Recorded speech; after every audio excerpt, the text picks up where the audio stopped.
Page 54, Task 1. Listen and read the story.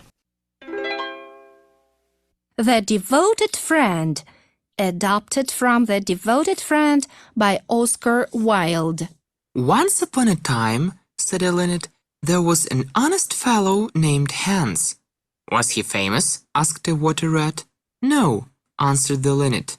I don't think he was famous at all, but he had a kind heart and a funny, round, good-humored face. He lived in a small cottage all by himself, and every day he worked in his garden.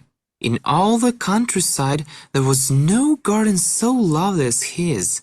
Different flowers grew there, and they bloomed or blossomed, so that there were always beautiful things to look at.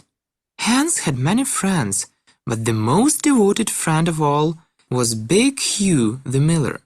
Indeed, so devoted was the rich miller to Hans that he would never go by his garden without filling his pockets with plums and apples if it was the fruit season.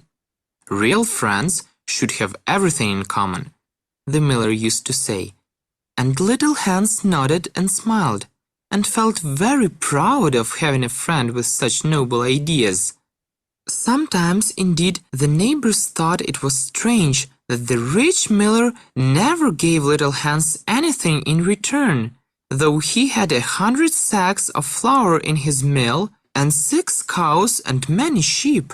But Hans never troubled his head about these things, and nothing gave him a greater pleasure than to listen to all the wonderful things the miller said about the unselfishness of true friendship.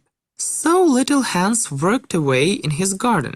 During the spring, the summer, and the autumn he was very happy. But when the winter came, and he had neither fruit nor flowers to bring to the market, he suffered a lot from cold and hunger, and often had to go to bed without any supper.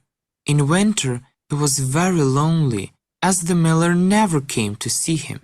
There is no good in my visits to Hans while there is snow, the miller said to his wife, because when people are in trouble, no visitor should bother them. This is my idea about friendship, and I am sure I am right. So I shall wait till the spring comes, and then I shall visit him, and he will be able to give me a large basket of roses, and that will make him so happy. You are certainly very thoughtful about others, answered the wife, as she sat in her comfortable armchair by the fire. Very thoughtful indeed. It is quite a pleasure to hear you talk about friendship.